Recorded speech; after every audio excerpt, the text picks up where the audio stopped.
PM Modi ने काशी से तीसरी बार किया नामांकन। शाह, राजनाथ सिंह, सीएम योगी आदित्यनाथ रहे मौजूद।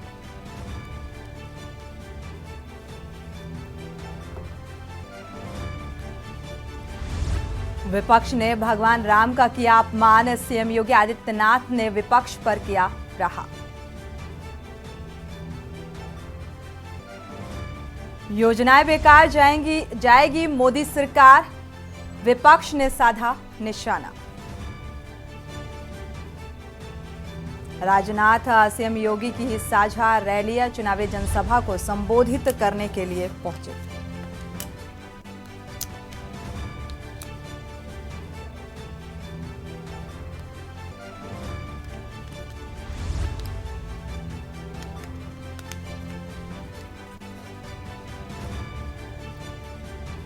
और शूटर से भाई ने करवाई थी हत्या। इस मामले की जांच जारी। आप देख रहे हैं के न्यूज, खबरों का सारथी। खबर उत्तर प्रदेश के साथ मैं सूरी चौहान। खबरों की शुरुआत अहम खबर के साथ। कौशाम्बी से अहम खबर। लोकसभा सीट पर बड़ा सियासी उलटफेर देखने को मिल रहा है। राजा भैया से मिलने पहुंचे बीजेपी प्रत्याशी विनोद सोनकर तो बेती राजमहल में आधे घंटे तक मौजूद रहे। बीजेपी प्रत्याशी मुलाकात के बाद बीजेपी को समर्थन देने की चर्चाएं अब जोरों पर हैं। इस मुलाकात के बाद कुछ दिनों पहले राजा भैया से मुलाकात हुई थी और गृह मंत्री अमित शाह भी इस बीच मौजूद रहे। कौशाम्बी लोकसभा सीट पर सियासी घमासान तेज होता हुआ नजर आ रहा है। तो बीजेपी प्रत्याशी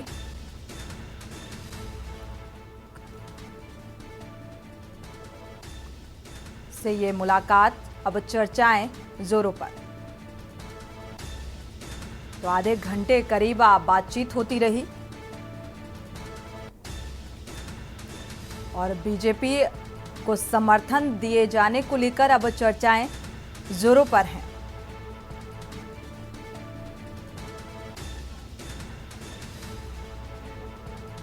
और इसी खबर पर अनिरुद्ध कुमार पांडे संवाददाता जुड़े हुए हैं। कौशाम्बी का सियासीकरण क्या कुछ नजर आ रहा है और साथ ही इस मुलाकात के बाद जो एक बीजेपी को समर्थन देने की बात निकलकर सामने आ रही है, अनिरुद्ध क्या अपडेट?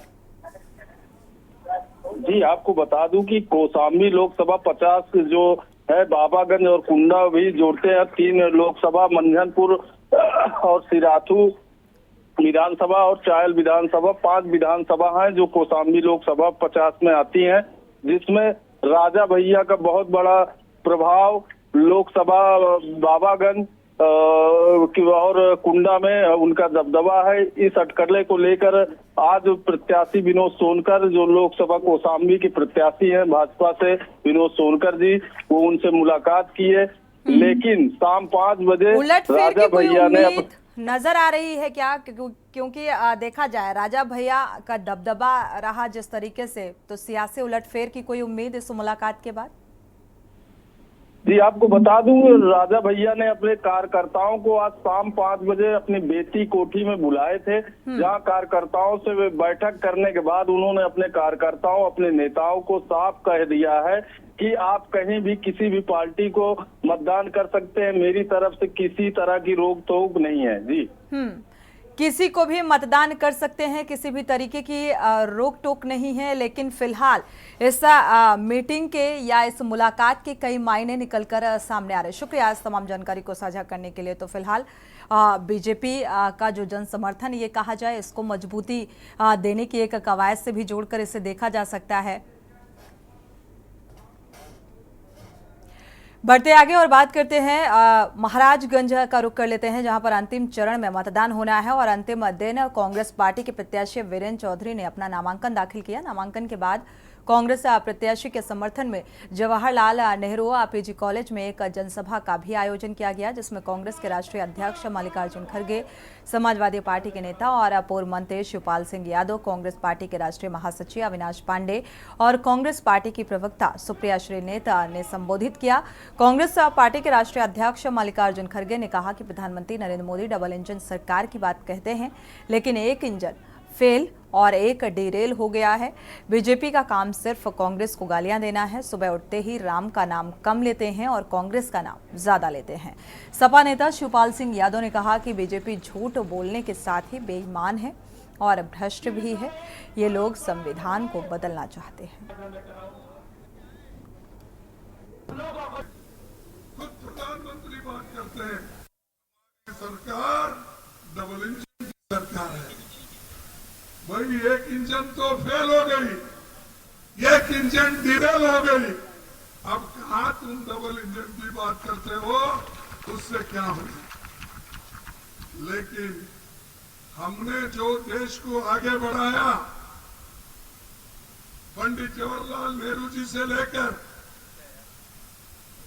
जो काम किया, इंदिरा गांधी जी से लेकर जो काम किया, आज तक ये डबल इंजन वाले कुछ नहीं कर सके उनके सामने।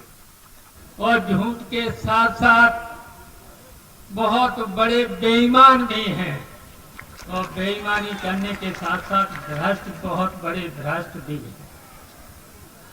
आप लोग देख चुके हैं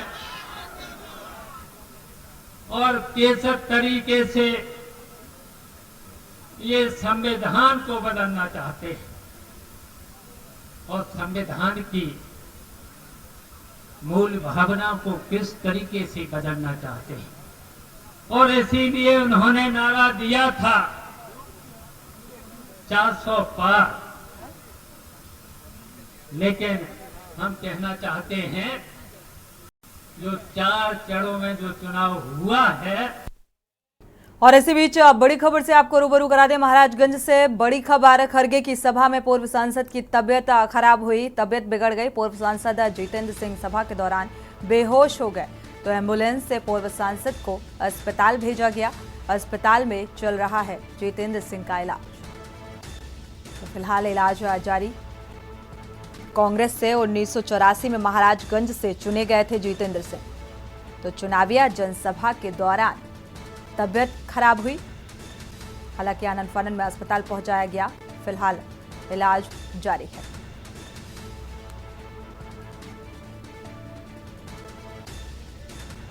ब्रजेश गुप्ता इसी खबर पर संवाददाता जुड़े हुए हैं। ब्रजेश, अब फिलहाल क्या अपडेट है इस मामले में? ब्रजेश, आपको आवाज मिल पा रही है? जी बिल्कुल बिल्कुल बिल्कुल जी, फिलहाल पूर्व सांसद की तबीयत खराब हुई, क्या अपडेट? जी आपको बता दें कि आज जो है कांग्रेस के राष्ट्रीय अध्यक्ष जो है मल्लिका अर्जुन खड़गे आए थे। उनके कार्यक्रम में जो है जो महाराजगंज के पूर्व सांसद थे जितेंद्र सिंह, उनकी तबीयत जो है अचानक बिगड़ गई और कुर्सी से वो नीचे गिर गए। उसके बाद आनंद फानन में जो कार्यकर्ता थे उनको जो है एम्बुलेंस के द्वारा जो है जिला अस्पताल ले जाया गया, जहां उनकी हालत काफी गंभीर बताई जा रही थी। हालांकि डॉक्टरों की टीम जो है लगातार उनका जो चेकअप होता है, बीपी होता है, तमाम ब्लड जांच, ईसीजी जो भी होता है, डॉक्टरों ने तत्काल कराया, जहां उनकी हालत अभी भी नाजुक बनी हुई है। जी शुक्रिया इस तमाम जानकारी को साझा करने के लिए। तो फिलहाल नाजुक बनी हुई है स्थिति, अभी भी गंभीर हालत बताई जा रही है। हालांकि ये जब खरगे चुनावी जनसभा को संबोधित कर रहे थे उस दौरान पूर्व सांसद की मौजूदगी थी और तबीयत खराब हुई। फिलहाल स्थिति सामान्य अभी भी नहीं है, इलाज जारी है। बढ़ते आगे महोबा से अहम खबर, मध्य प्रदेश के सीएम डॉक्टर मोहन यादव का दौरा है और पनवाड़िया कस्बे के मेला मैदान में जनसभा की। बीजेपी प्रत्याशी पुष्पेंद्र सिंह चंदेल के पक्ष में वोट मांगे गए और मध्य प्रदेश बीजेपी के अध्यक्ष वी.डी. शर्मा भी इस बीच मौजूद रहे। तो अपने प्रत्याशी के समर्थन में वोट की अपील। महोबा से अहम खबर, मध्य प्रदेश के सीएम की मौजूदगी, पनवाड़ी कस्बे के मेला मैदान में ये जनसभा आयोजित की गई थी। बीजेपी प्रत्याशी हैं पुष्पेंद्र, जिनके हित में वोट की अपील की गई।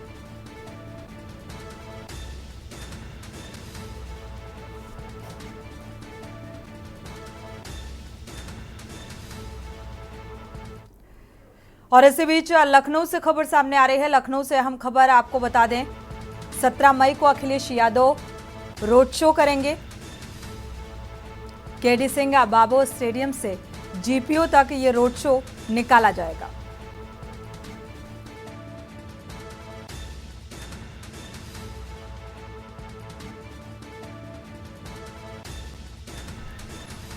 तो लखनऊ से अहम खबर सामने आ रही है। 17 मई को ये रोड शो, अखिलेश यादव का अपने प्रत्याशी के समर्थन में वोट की अपील।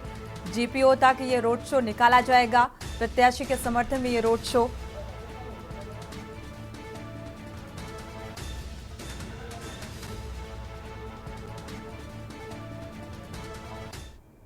और इसी बीच राजधानी लखनऊ से अहम खबर सामने आ रही है। सपा प्रमुख अखिलेश यादव पार्टी मुख्यालय पहुंचे हैं।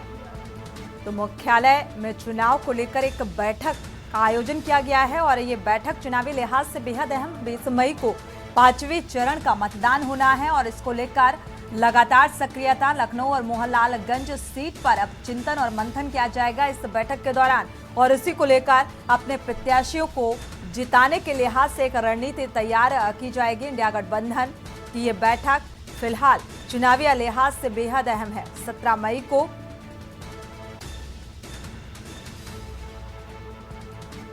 तो चुनाव को लेकर ये बैठक सपा प्रमुख अखिलेश यादव ने पार्टी मुख्यालय में बुलाई है। तो इंडिया गठबंधन के तमाम नेता भी इस बैठक का हिस्सा होंगे। 20 मई को 5वें चरण का मतदान है।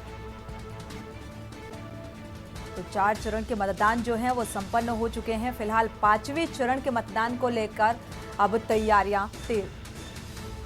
शिवा शर्मा ऐसी खबर पर जुड़े हुए हैं। शिवा, 5वें चरण को लेकर जो है अब रणनीति बनाई जा रही है और इस बैठक को इससे जोड़कर भी देखा जा रहा है, क्या कुछ जानकारी?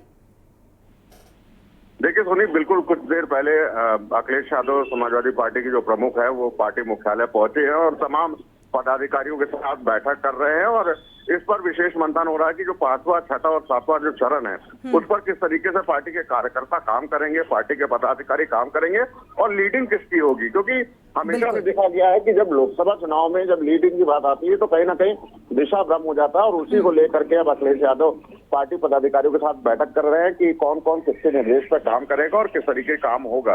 क्योंकि 5वें चरण में अभी लखनऊ में ही चुनाव होने हैं, 20 तारीख को मतदान होने हैं। ऐसे में रक्षा मंत्री के सामने रविदास मल्होत्रा को समाजवादी पार्टी ने प्रत्याशी के पद पर उतारा है, तो दूसरी तरफ मोहनलालगंज की सीट से सांसद कौशल किशोर केंद्रीय मंत्री हैं, उनके आगे आर.के. चौधरी को उतारा है। तो उनमें किस तरीके से प्रत्याशी जो है अब जो समाजवादी पार्टी के जो लोग हैं, जो कार्यकर्ता है, वो किस तरीके वोटर्स को अपने रुझान करेंगे, किस तरीके से जनसभाएं करेंगे, ये तमाम जो चीजें हैं इसका रोड मैप तैयार किया जा रहा है। और साथ ही साथ 3 दिन बाद अखिलेश यादव को 17 तारीख का रोड शो तैयार किया जा रहा है कि लखनऊ के अंदर हजरतगंज इलाके में तकरीबन 4.5 किलोमीटर का रोड शो होगा और रविदास मल्होत्रा लखनऊ की सीट से प्रत्याशी भी है समाजवादी पार्टी के, उनके हक में वो लोगों से वोटों की अपील करेंगे। तो बड़ा रोड शो लखनऊ के अंदर अखिलेश यादव का होने वाला है। 5वें चरण के मतदान को लेकर अब ये रणनीति तैयार की जाएगी क्योंकि अब आधे से ज्यादा एक तरीके से कहा जाए चुनाव जो है संपन्न हो चुका है। 5वें चरण को लेकर अब ये सक्रियता देखने को मिल रही है। शुक्रिया इस तमाम जानकारी को साझा करने के लिए। तो फिलहाल मोहनलालगंज जो समाजवादी है, इंडिया गठबंधन के प्रत्याशी हैं रविदास, वो भी इस बैठक में शामिल रहेंगे। वक्त एक छोटे से ब्रेक का, लौटेंगे। ब्रेक से वापस आ रहे हैं, रुक करते हैं खबरों का। खबर लखनऊ से है जहां सुब्रता पाठक ने एक्स पर पोस्ट किया है कि साथ ही उन्होंने इस बात का जिक्र किया कि अपने पिता के कारण से बड़े जो नेता हैं, बड़े नेता बने, वो घमंड से कह रहे हैं कि बीजेपी को बूथ पर बस्ता लगाने वाले नहीं मिलेंगे। हकीकत उन्हें तब समझ में आई जब उन्हें कन्नौज में वोट मांगने वाले नहीं मिले। उनकी सभाओं में कुर्सियां खाली रही, लोग बैठने वाले भी नहीं मिले और बाबा का डर भी ऐसा था कि बूथ लूटने वाले भी नहीं मिले। तो करते क्या, खुद ही आ गए और बात तब समझ आई जब कन्नौज की सड़कों पर इनके विरोध करने वाले मिले और कर भी क्या सकते थे जब आसमान से जमीन पर गिरे।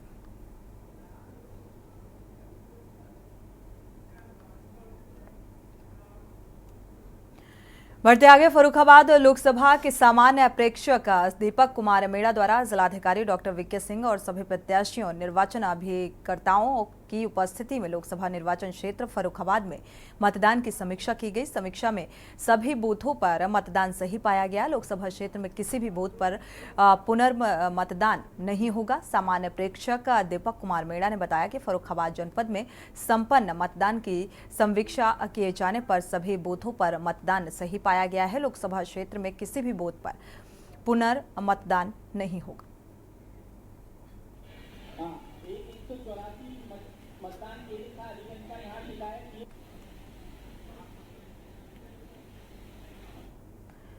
और इसी बीच अहम खबर आपको बता दें, श्रावस्ती से खबर सामने आ रही है। मतदान अधिकारियों का द्वितीय प्रशिक्षण शुरू हो चुका है और जिला निर्वाचन अधिकारी ने मतदान कर्मियों को प्रशिक्षण दिया है। इस दौरान चुनाव को सकुशल संपन्न कराए जाने को लेकर, निष्पक्षता के साथ कराए जाने को लेकर ये प्रशिक्षण जो है दिया गया। प्रशासन का जो दायित्व है, डीएम दायित्वों के निर्वहन में शिथिलता पर अब कार्रवाई भी की जाएगी। डीएम ने इस बात का जिक्र किया है और प्रशिक्षण से नदारद जो 10 कार्मिकों पर है वो रिपोर्ट भी अब दर्ज होगी।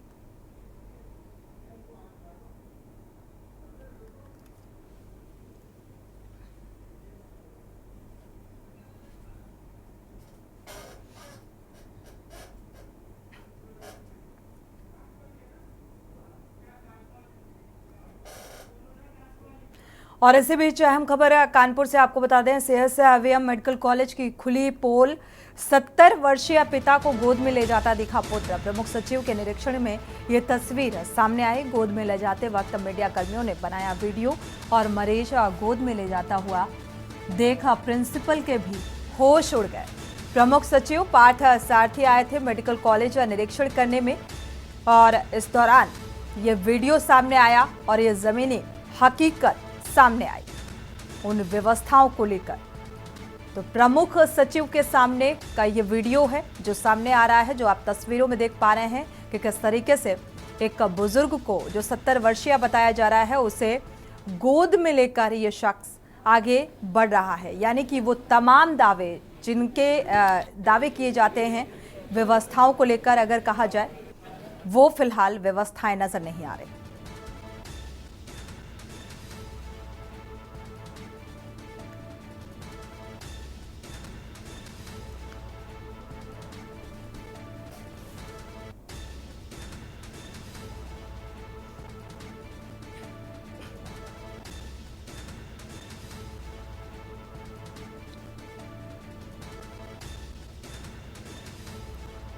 तो CSVM मेडिकल कॉलेज का ये मामला, जहां पर उन व्यवस्थाओं के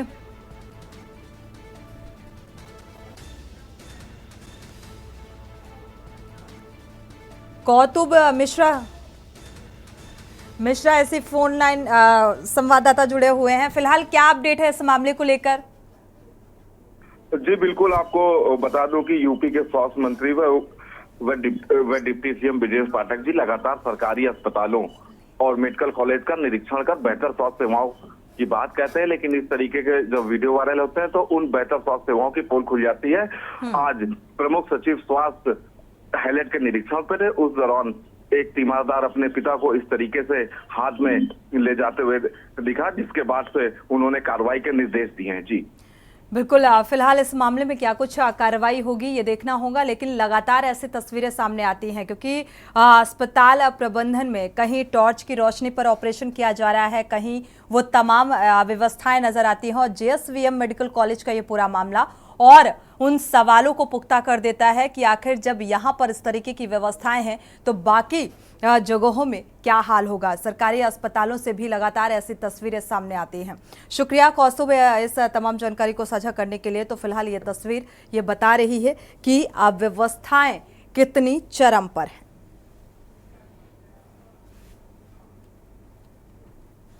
बढ़ते आगे, रुक करते हैं लखनऊ का। लखनऊ से हम खबर, LDA में भ्रष्टाचार का खेल लगातार जारी है। वीडियो वायरल हुआ। इस भ्रष्टाचार का सहायक अभियंता नित्यानंद चौबे ने खुद इस बात का खुलासा किया है। वीडियो में साफ तौर पर बताया गया कि कैसे रुपयों का बंदरबाट किया जाता है। बोले AE से राठौड़ तक होता है रुपयों का बंटवारा और भ्रष्ट सहायक अभियंता की लगातार उच्च स्तरीय जांच हो रही है। उपाध्यक्ष इंद्रमणि त्रिपाठी की रडार पर हैं ये भ्रष्ट अभियंता।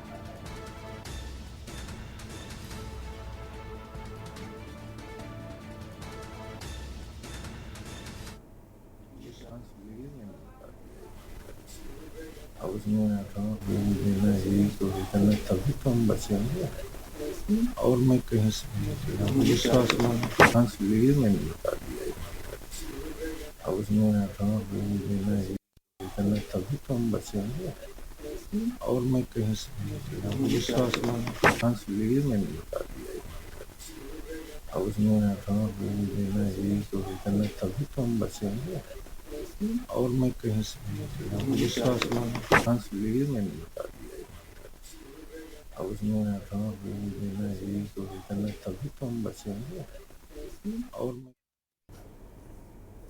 और इसी बीच अहम खबर सामने आ रही है, लखनऊ से बड़ी खबर सामने आ रही है। आपको बता दें, राजधानी में एक बार फिर से गोलियों की गूंज सुनाई दी है।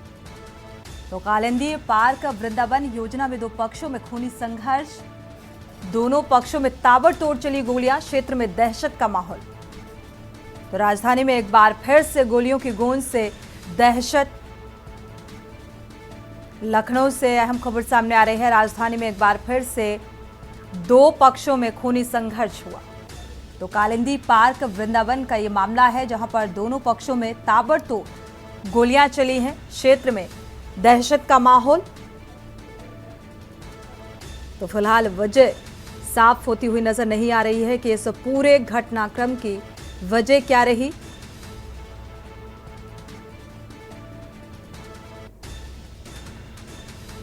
राजधानी लखनऊ से यह खबर सामने आ रही है।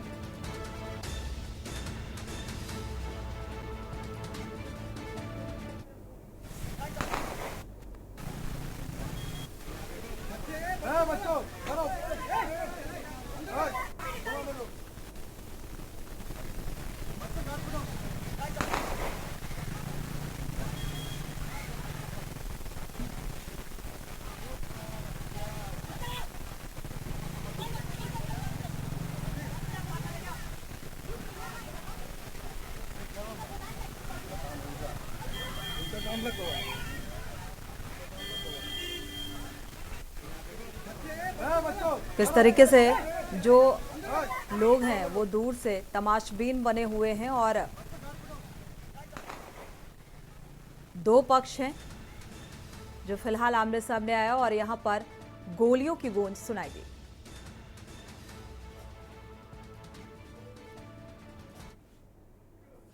इसी के साथ बुलेटिन में इतना ही। आगे खबरों के लिए आप देखते रहिए के न्यूज़ इंडिया।